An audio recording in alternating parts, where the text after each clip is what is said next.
Donc, sans plus tarder, débutons cette journée avec une présentation sur l'état de la situation sur les truies en groupe au Québec, qui sera donnée en tandem par Vicky Clouet-Côté et Richard Mayotte. Donc, Vicky Clouet-Côté est étudiante à l'Université Laval et termine son bac cette année en agronomie, spécialisée en production animale, en faisant son stage professionnel au CDPQ cet été. Elle s'intéresse particulièrement à l'éthique animale dans le contexte de production et dans une approche globale de développement durable. L'an prochain, elle poursuit sa formation en faisant une maîtrise sous la tutelle de Sébastien Fournel. Richard Mayotte, quant à lui, diplômé en bioagronomie de l'Université Laval et s'est joint à l'équipe du CDPQ dès les débuts de l'organisation en 1993. Il a été chargé de projet lors de la construction de la station d'évaluation des ports de Deschambault et en a été le responsable pendant près de 20 ans. Depuis quelques années, à titre de conseiller technique, il collabore à différents projets dans les domaines des bâtiments et équipements ainsi que de la régie d'élevage. Il est également impliqué dans le service d'aménagement des bâtiments pour les éleveurs, désirant effectuer la transition de leurs troupeaux vers une gestion de truies en groupe. Alors, sans plus tarder, j'inviterai les conférenciers à venir à l'avant. OK. Donc, pour la mise à jour du code pratique, donc, comme vous le savez tous, dans le fond, le code pratique, il a été publié en 2014. Puis, c'est en 2019 qu'il y a un groupe d'experts qui s'est regroupé pour faire la révision, dans le fond, des recommandations qui avaient été faites en 2014. Suite à ça, ça a été un rapport très imposant là, qui fait l'état de la complexité là, des questions qui se posaient, dans le fond, par rapport au code pratique. Puis, on a émis des recommandations qui étaient disponibles au public pour 60 jours. Puis, par la suite, ce comité-là, là, il ne s'entendait pas sur les recommandations qui avaient été faites. Donc, on a le conseil d'administration du CNSAE qui a déterminé là, que le code de départ serait temporairement mis de côté en attendant là, que tout le monde se mette d'accord. Donc, on a eu des travaux de recherche qui ont été réalisés là, pour répondre aux exigences suivantes qui étaient déjà inscrites dans le Code 2014. Pour vous faire un petit retour, là, dans le fond, normalement, là, le 1er juillet 2024, les truies et les cochettes, ils devaient être soit en groupe, soit dans des enclos individuels ou logés dans des cages, mais avec de l'exercice périodique. Mais c'est surtout ce côté-là, dans le fond, en 2019, on était supposé, préciser les recommandations sur l'exercice périodique. Fait que les études comportent sur ce sujet. Donc, je vais vous présenter les résultats en bref de ces études. Donc, c'est le groupe de chercheurs et chercheuses de Tokareva qui se sont penchés sur la question de l'Université de Saskatchewan. Puis là, dans le fond, eux, qu'est-ce qu'ils ont voulu faire? C'est identifier le niveau acceptable de mouvement chez les truies et les cochettes. Pour ce faire, ils se sont posés 3 questionnements. Le premier, le niveau de motivation aux truies de sortir des cages.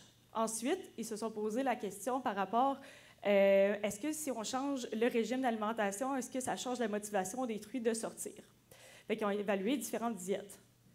Par la suite, ils ont aussi évalué, dans le fond, si un exercice qui était périodique, eux, ils ont mis 10 minutes par semaine par truie, voir si c'était bénéfique pour le bien-être et pour la productivité.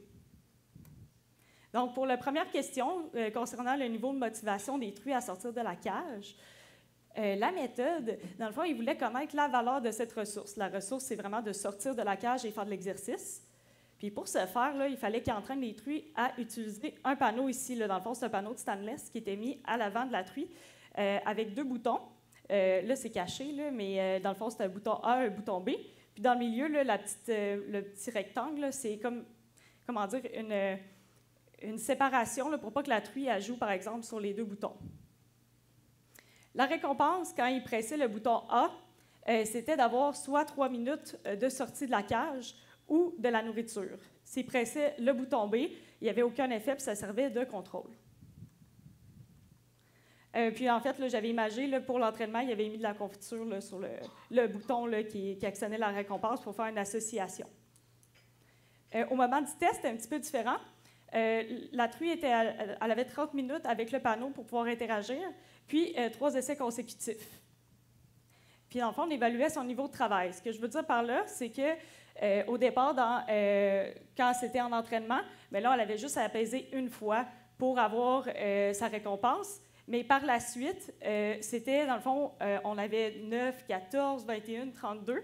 À chaque jour, ça l'augmentait de 50 Fait que dans le fond, qu'est-ce qu'il voulait voir, c'est jusqu'où la truie peut aller pour avoir cette récompense-là. Lorsque l'objectif n'était pas atteint avec une truie, on lui donnait un deuxième jour avec le même niveau de travail. Donc, si elle avait échoué à 32, par exemple, là, le prochain jour était à 32 aussi. Puis, si elle ne réussissait pas non plus, elle était retirée de l'étude, puis elle avait, dans le fond, son résultat qui était inscrit dans les données. Pour encore imager un peu la méthode, dans le fond, j'ai ma truie en haut ici, qui pèse beaucoup sur son bouton pour obtenir une récompense. Puis, dans le fond, qu'est-ce que ça veut dire? C'est qu'on pense que ce serait un besoin qui serait plus important si elle est prête à travailler plus. Dans le cas de ma truie en bas, elle travaille, mais elle travaille moins. Ça se peut que ce besoin-là soit juste moins important. Mais il faut avoir une comparaison pour être capable de bien l'analyser. Donc, il compare au niveau, dans le fond, à l'obtention de la nourriture. Donc, si la truie est prête à travailler autant que pour avoir de la nourriture, bien là, ça serait un besoin très important. Ensuite, pour les résultats, dans le fond, ils ont trouvé que les cochettes et les truies seraient tous motivés à sortir de leur cage. Et que autant les truies que les cochettes, dans le fond, ils ont le même niveau de travail, ce qui veut dire qu'ils ont une motivation qui est égale. Puis pour la récompense alimentaire, bien, on n'est pas surpris, l'aliment est plus important que la sortie. Puis c'est surtout pour les truies, là, dans le fond, que c'est important. Puis les auteurs, autrices ont expliqué que ce serait possiblement parce qu'ils venaient de terminer une lactation. Donc, en gros, qu'est-ce qu'il faut retenir de cette étude-là? C'est vraiment que la sortie de la cage, c'est super important pour les truies et les cochettes. Ensuite, pour l'autre question, donc la motivation des truies à sortir des cages, mais en restriction alimentaire, la méthode là, est un petit peu différente. Ils utilisent 3 traitements alimentaires, puis les truies étaient nourries 1 heure avant chaque test. Puis ça, c'est pour, dans le fond, limiter le fait que, exemple, une truie qui est alimentée de façon à volonté, bien, qu'elle n'aille pas faim pendant le moment du test pour pas que ça soit biaisé. Puis la fibre, là, c'est vraiment des cubes de fourrage humidifiés. Donc, comme témoin, on a la ration standard de gestation. Ensuite, on a une ration, dans le fond, standard en gestation, mais on ajoute les fibres, puis jusqu'à volonté. Puis pour le troisième groupe, c'est la même chose, ration standard de gestation, mais on utilise 50 % de ce que le groupe 2 utilise en fibres. Donc, les résultats, c'est que lorsque les truies sont nourries de manière à volonté, ils sont moins motivés de sortir de leur cage. Mais par contre, ils restent quand même motivés. Donc, il y aura un niveau de travail qui serait modéré. Fait que ça reste quand même important pour elles. Donc, la conclusion, c'est vraiment que c'est une motivation qui est intrinsèque puis qui perdure dans le temps. Ensuite, pour la troisième question, est-ce qu'un faible niveau d'exercice, donc le 10 minutes par semaine, serait bénéfique pour le bien-être et la productivité des truies gestantes en cage? Donc, il y avait une comparaison entre les parités. Fait que la jeune parité, c'était de 0 à 1. On avait les moyennes parités de 2 à 4. Puis les vieilles parités de 5 à 7. Puis les traitements utilisés, c'était, on avait la cage conventionnelle, mais avec une sortie de 10 minutes par semaine, puis aussi les logements en groupe.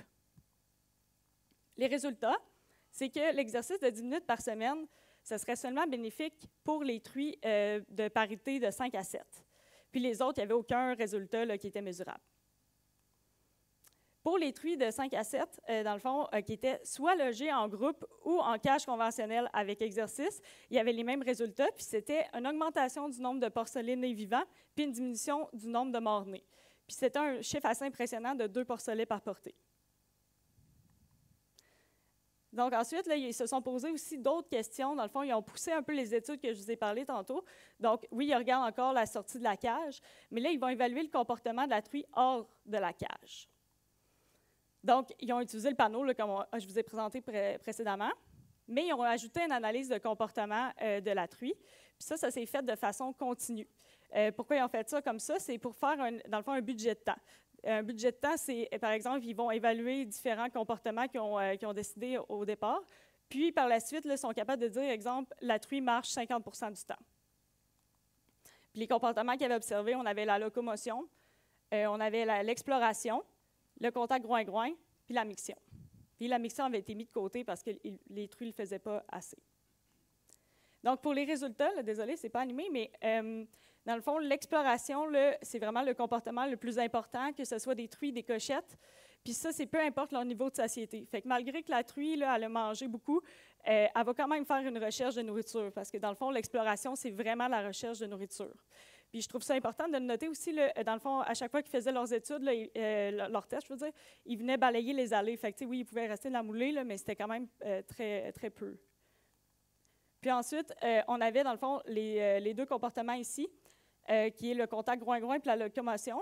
Dans le fond, il était égal. Puis ça suggère que les truies auraient besoin d'exercice et aussi de contact avec les congénères. Et ça aussi, peu importe le niveau de satiété. Il y avait aussi un effet de rebond sur le comportement de locomotion. L'effet de rebond, c'est, par exemple, on va restreindre un animal sur un comportement. Donc, dans ce cas-ci, on va empêcher la truie de marcher parce qu'on la met dans une cage. Puis, dans le fond, on lui permet d'une fois de sortir. Puis là, la première fois, bien, en tout cas, on le sait tous, là, ils partent à courir souvent, puis ils sont bien excités. Bien, après, plus on va les sortir, exemple, une fois par semaine, bien, ce comportement-là diminue. Ça, dans le fond, qu'est-ce que ça veut dire? C'est que ça indique que les truies ont besoin d'exercice, ils ont besoin de bouger, puis c'est comme ça qu'ils l'expriment quand on les restreint. Donc, ils ont fait une analyse économique aussi. C'était si un producteur permet aux truies de faire de l'exercice, à quel point serait-il payant de faire la conversion au logement en groupe? Donc, il n'est pas question de juste les cages conventionnelles.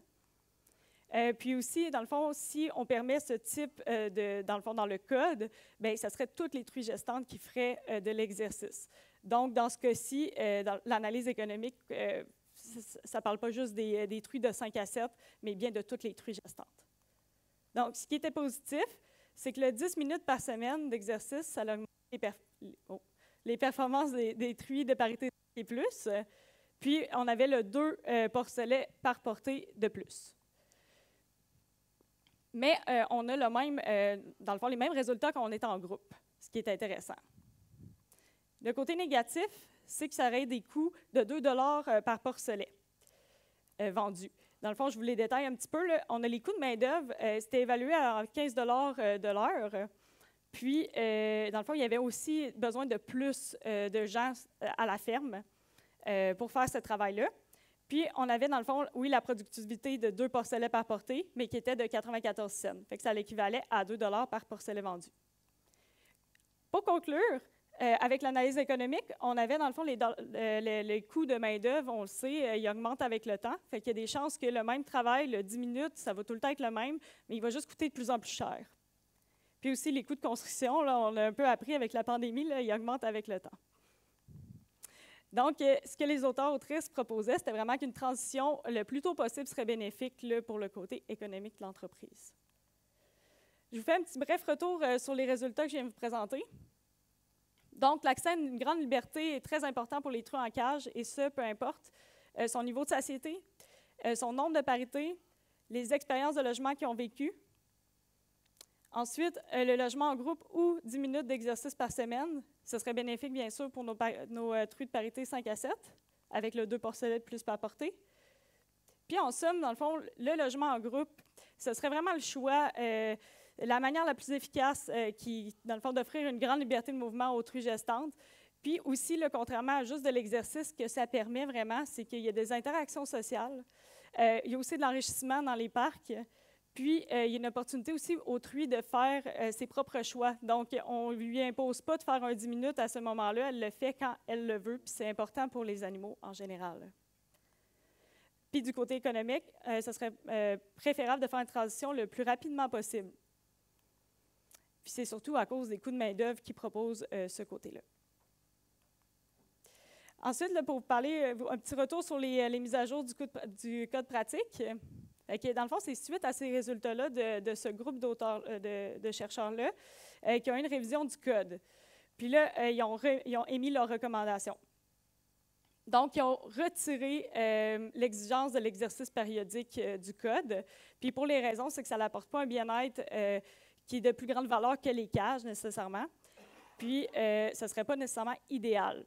Ensuite, aussi mettre en pratique dans le milieu commercial ce type de technique, ce n'était pas vraiment réaliste. Puis pour terminer, on avait aussi, dans le fond, comme je viens de vous présenter, c'est que ça ne fournirait pas l'exercice périodique, ça ne serait pas équivalent au logement en groupe pour les raisons que je vous ai nommées dans la diapositive précédente. Donc, à la lumière de ces résultats, le comité d'experts recommande, à compter du 1er juillet 2029, que les truies et les cochettes soient logées soit en groupe ou dans des enclos individuels. Notez bien, là, dans le fond, même chose que dans 2014, là, mais on avait, dans le fond, un moment tampon de 28 jours après la dernière saillie, plus une période additionnelle là, pour organiser votre regroupement. Puis ça vous fait un total de 35 jours total là, où que les truies peuvent être en cage.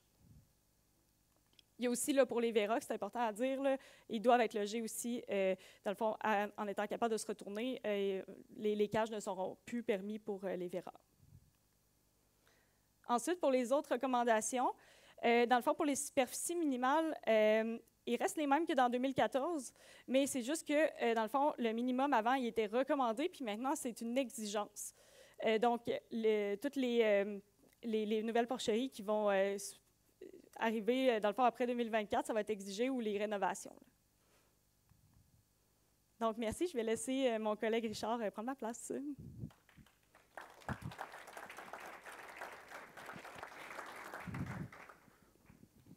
Oui, on m'entend? Ah, OK.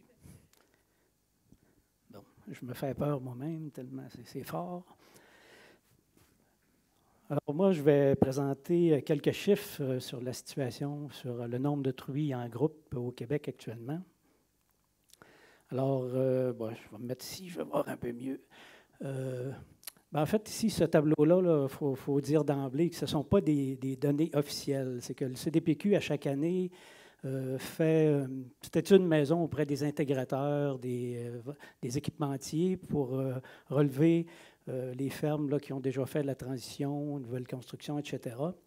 Fait que ce qu'on peut voir, là, ce qu'il faut retenir peut-être en bas, c'est qu'il y aurait en 2021 un peu plus de 50% des truies, non pas des fermes, là, qui sont en groupe actuellement.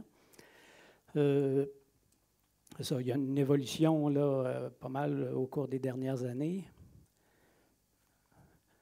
Si on regarde au niveau des pourcentages selon les 5 types de systèmes d'alimentation, donc on voit que c'est vraiment le DAC autobloquant là, où il y a le plus, qui est le plus représenté avec 70% des truies là, qui sont en DAC autobloquant. Dans une moindre importance, l'alimentation au sol, les bas-flancs avec autour de 9%, les DAC 7,5% et réfectoire autobloquant 4,4%. Encore là, c'est pour illustrer là, que vraiment au cours des dernières années, c'est vraiment le DAC autobloquant, l'installation des DAC autobloquants là, qui est vraiment en vogue. Donc, même s'il y a un peu plus de 50% des truies qui sont en groupe, ça représente quand même seulement 25%, autour de 25% des bâtiments. Donc, il y a encore beaucoup de travail à faire au niveau de la conversion des bâtiments. Maintenant, je vais vous parler d'un projet qu'on réalise actuellement au CDPQ sur la comparaison des performances selon le système d'alimentation pour les truies logées en groupe dans le contexte québécois.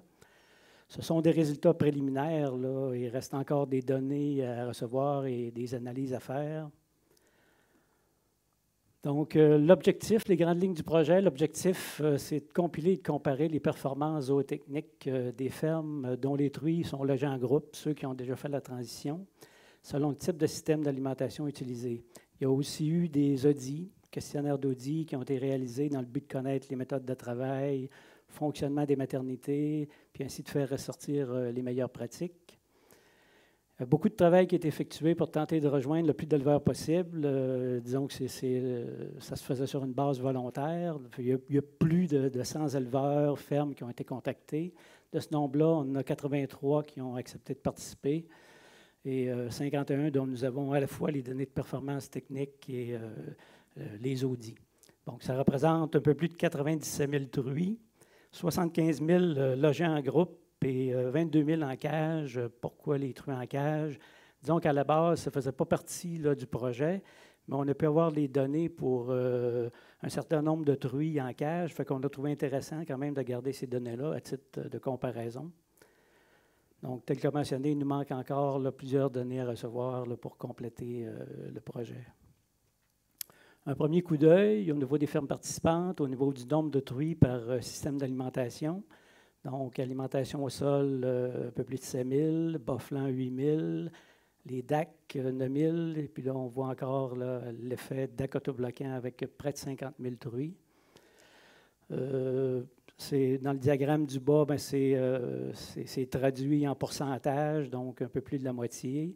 Quand on enlève la partie 23 % pour les cages et qu'on refait les proportions, ça ressemble pas mal à ce qu'on voit au niveau provincial, là, au niveau du pourcentage pour chaque type de système. À noter également que dans notre échantillonnage, il n'y a aucune ferme avec réfectoire autobloquant. Donc, il n'y a pas beaucoup de fermes au Québec. Il y en a 4 là, qui sont sous conduite conventionnelle et quelques-unes également en production de porc biologique. 2 des fermes là, utilisent plus d'un système d'alimentation. La taille moyenne des troupeaux, donc au niveau de l'alimentation au sol, 677 truies, bas-flanc 930. Au niveau des DAC, donc c'est des fermes d'assez grande taille, 2029. Au niveau des DAC autobloquants, 1282. Puis on voit en bas là, des images là, de chacun des types de systèmes d'alimentation. On va regarder aussi le nombre d'années depuis la transition vers la gestation en groupe, là, selon les différents systèmes d'alimentation. Alors, ce qu'il faut retenir, c'est qu'au cours des dernières années, là, comme on a vu dans les tableaux précédents, dans notre échantillonnage aussi, c'est vraiment les truies au niveau du DAC autobloquant, c'est vraiment cette conversion-là là, qui se démarque au cours des dernières années. Là. Au niveau de la conduite d'élevage, presque la moitié des fermes sont en bande aux 4 semaines. On a un bon pourcentage aussi qui sont en bande à la semaine et dans une moindre mesure aux 2 semaines. On a même un petit nombre, une ferme, je crois, qui a 2 bandes par semaine. On s'est intéressé à voir aussi est-ce qu'il y a eu des changements dans la conduite d'élevage lorsque les fermes ont fait la conversion. Donc, dans la majorité des cas, 78 % qu'on voit sur le diagramme, c'est identique. Donc, quand on était en bande aux 4 semaines, on restait à 4 semaines, etc. Et chez les 22 % qui ont changé, tous ces éleveurs-là ont changé de conduite d'élevage et sont passés en bande aux 4 semaines. L'évolution du nombre de truies avant et après la transition.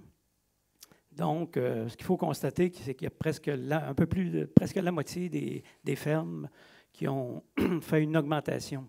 On a profité lors de la conversion pour augmenter le nombre de truies, de plus de 100 truies, dans le cas de 43 % des fermes, 14 % une augmentation de moins de 100 truies. Il y a un 25 % qui ont soit diminué ou conservé le même nombre de truies, et un 18 % qui sont des nouveaux sites de maternité, donc des nouvelles constructions. Donc, les fermes de type de naisseurs, ce sont elles principalement là, qui ont diminué ou conservé le même nombre de truies. Type de transition, on s'est intéressé à regarder aussi, là, quand on fait la conversion, qu'est-ce qu'on fait avec le troupeau de truies? Ce n'est pas évident, comment on gère ça? Donc, on voit en brun, ou ocre, dans 37 % des cas, il y a eu un agrandissement à la ferme. Donc, les truies ont été transférées lorsque la construction de l'agrandissement a été complétée. Il y a également un bon nombre de fermes qui ont fait un vide sanitaire et un repeuplement, 28 % des cas. Et pour les autres, ce qui représente aussi environ le tiers, il y a diverses façons de faire. Il y en a qui ont transféré les truies vers un autre site, un autre bâtiment.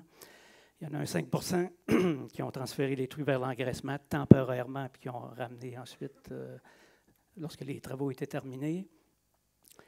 Il y a eu transfert de truies après la transformation de bâtiments, comme par exemple une pouponnière ou un engraissement, puis un petit nombre, 5 % qui ont diminué l'inventaire de truies.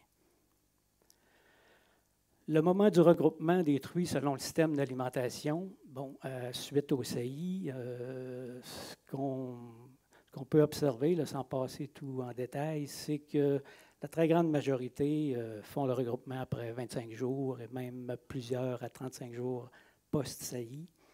Un petit nombre le font après les saillies. C'est surtout dans le cas de l'alimentation au sol que ça se produit. Les critères qui sont utilisés pour le regroupement des truies selon les systèmes d'alimentation, donc les critères, il y a plusieurs critères, c'est très variable. État de chair, taille des truies, parité, est-ce qu'on fait la bande complète selon la date de mise bas. Donc, ce qui est à retenir dans ce cas-là, c'est que dans la majorité des fermes, là, les producteurs utilisent plus d'un critère pour regrouper leurs truies. Dans les systèmes avec compétition, c'est-à-dire les bas-flancs et l'alimentation au sol, les critères de parité, d'état de chair et de taille des truies sont les plus importants pour le regroupement des truies. Donc, ça fait du sens. Dans les systèmes avec compétition, on cherche à avoir des groupes le plus homogènes possible. L'entraînement des cochettes au DAC, dans le cas des systèmes avec DAC et DAC autobloquant, on a ici le pourcentage de fermes qui effectuent un entraînement des cochettes avant les premières saillies. Dans le cas des DAC, dans notre échantillonnage, c'est 100 %. Dans le cas des DAC autobloquants, c'est un peu plus de 59 c'est-à-dire qui font de l'entraînement des cochettes. Les éleveurs, ce qu'on a observé, c'est que les éleveurs qui n'ont pas de parc d'entraînement ont un ratio, en général, un ratio plus faible de truies par station d'alimentation. Donc, évidemment que les performances des maternités ne sont pas attribuables uniquement à la gestation en groupe, ce qui fait que dans nos audits, on s'est intéressé aux pratiques d'élevage, équipements utilisés en bloc saillie et en mise bas ont été également pris en compte. Donc, on a recueilli des informations là, qui seront analysées au niveau du bloc saillie. Le nombre de détections par jour, type de sonde d'insémination, déplacement des truies après la saillie, moment des tests de gestation, flushing, en mise bas, les grandeurs des cages, niche et plancher chauffant, gestion des lampes infrarouges, système d'alimentation, assistance à la mise bas, utilisation de truies nourrices, lacto-remplaceurs, moulés premier âge, etc. Donc, un peu de travail à faire là-dessus. Performance selon le système d'alimentation. Tout d'abord, il faut dire que il faut faire attention avec ces données-là actuellement, parce que ce sont des données brutes. Là. Il n'y a pas eu d'analyse statistique encore là-dessus. On tenait bon quand même de vous les présenter, parce qu'il y a peut-être des tendances qui peuvent être intéressantes. Au niveau du nombre de fermes, en haut, on voit il y a des pourcentages, ça réfère en lien avec le nombre total de truies au Québec. Comme par exemple, les bas-flancs, il y en a 8 dans notre échantillonnage, mais ça représente 53 % des truies qui seraient en bas-flancs au Québec. Peut-être des petits points à retenir de ce tableau-là, c'est qu'il semble y avoir encore là, il faut faire attention, là, il n'y a pas eu d'analyse, prudence. Taux de mise bas semble plus faible au niveau de l'alimentation au sol et des bas-flancs. Un nombre de porcelets sevrés par portée un peu plus faible au niveau des bas-flancs. Un taux de réforme un peu plus élevé au niveau des DAC et DAC autobloquants. Et des différences au niveau de la quantité d'aliments par truie par an. Il semblerait avoir une quantité d'aliments un peu plus faible au niveau des DAC. Encore là, attention, c'est des données préliminaires. On va attendre d'avoir réalisé toutes les analyses là, pour tirer des conclusions. Il reste encore du travail à faire, donc analyser l'impact de la transition sur les performances selon le système d'alimentation, c'est-à-dire l'avant et l'après-transition. Identifier les pratiques d'élevage qui permettent d'obtenir les meilleurs résultats pour chacun des systèmes d'alimentation. Donc, les résultats finaux devraient normalement être disponibles d'ici quelques semaines. En conclusion, la transition vers les truies en groupe, ça amène son lot de défis. Tout semble indiquer que l'obligation de mettre les truies en groupe sera reportée en 2029, comme Vicky l'a indiqué dans sa présentation.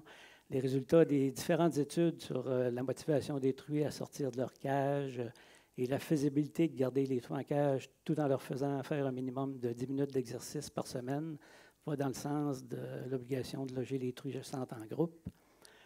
Au niveau de la transition vers les truies en groupe, ça va bon train au Québec, c'est plus de 50 % qui sont déjà logés en groupe. Le système de DAC autobloquant est de loin le plus populaire, mais il reste encore beaucoup de bâtiments à modifier.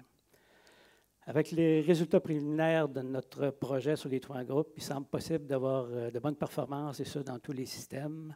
Donc, c'est l'analyse des résultats finaux là, qui va nous permettre de tirer plus de conclusions. Bon, comme il a été mentionné au début, merci à nos partenaires pour la présentation de cette journée, le gouvernement du Canada et du Québec, dans le cadre du partenariat canadien pour l'agriculture. Merci de votre attention.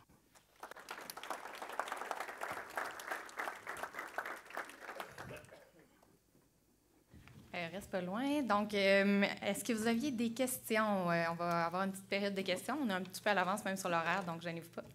S'il vous plaît, présentez le micro.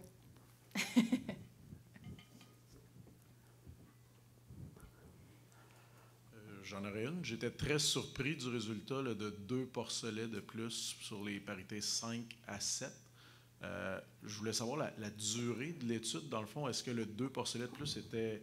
L'étude commençait au moment de la saillie, puis c'était seulement l'effet de la gestation en groupe sur l'implantation embryonnaire et les mornées, ou c'était une étude de longue haleine là, sur des parités répétées, là, 5, 6, 7, puis éventuellement le fait qu'ils soient en groupe, il y avait même un effet sur la consommation en lactation, puis l'ovulation lors des parités subséquentes?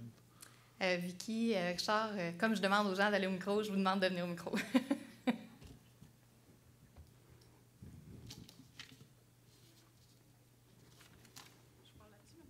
Tu peux venir ici.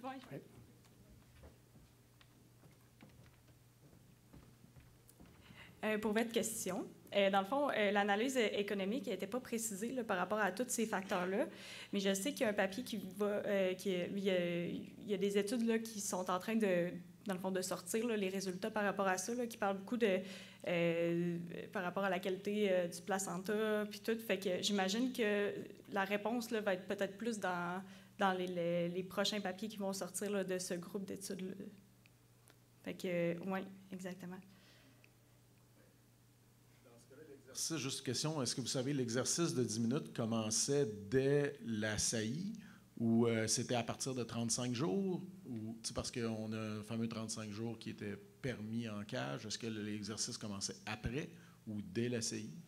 Ah, c'est une bonne question. Écoutez, je vais vérifier parce que ça, dans le fond, dans l'étude, c'était pas précisé dans la méthode, mais je suis sûre qu'on a la réponse à quelque part. Merci.